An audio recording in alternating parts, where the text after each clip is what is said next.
नागपूरचा वाढता व्याप पाहता नवीन रिंग रोड लाईफलाईन ठरणार आहे. जिल्ह्याच्या अर्थव्यवस्थेला या मार्गामुळे चालना मिळेल.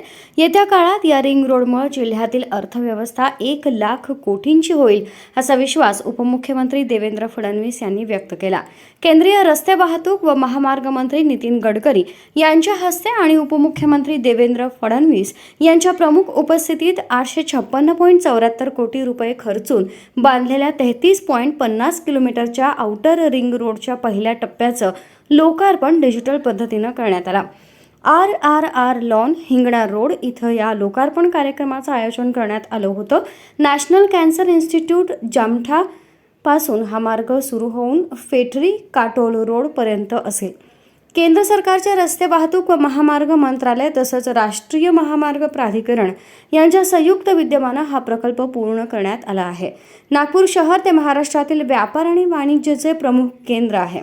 नागपूर शहराचे भारताच्या औद्योगिक क्षेत्रात महत्त्वपूर्ण योगदान आहे. शहरातील बाह्य वळण मार्ग प्रकल्पाचा उद्देश नागपुरातील मालवाहतूक आणि कनेक्टिव्हिटीमध्ये सुधारणा करणे हा आहे.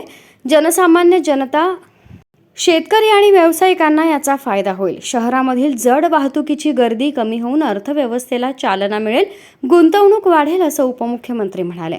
राज्यातील सर्व महत्त्वाची देवस्थानं शक्तिपीठाच्या माध्यमातून जोडली जाणार आहेत. नागपूर ते गोवा असा हा शक्तिपीठाचा मार्ग असेल. लवकरच या मार्गाचं काम सुरू होणार असल्याचं उपमुख्यमंत्र्यांनी यावेळी सांगितलं. केंद्रीय मंत्री नितीन गडकरी म्हणाले की रस्ते, पाणी, दळणवळणाची साधनं आणि वीज या 4 बाबी विकासासाठी महत्त्वाच्या आहेत. त्यामुळे विकासाला गती मिळते, गुंतवणूक वाढते, उद्योग येतात आणि रोजगार निर्माण होऊन गरिबी दूर होण्यास मदत होते. हिंगणा आणि बुटीबोरीमध्ये MIDC आल्यानंतर या भागाचा विकास झाला. हिंगण्याला स्मार्ट सिटी अशी ओळख मिळवून द्यायची आहे.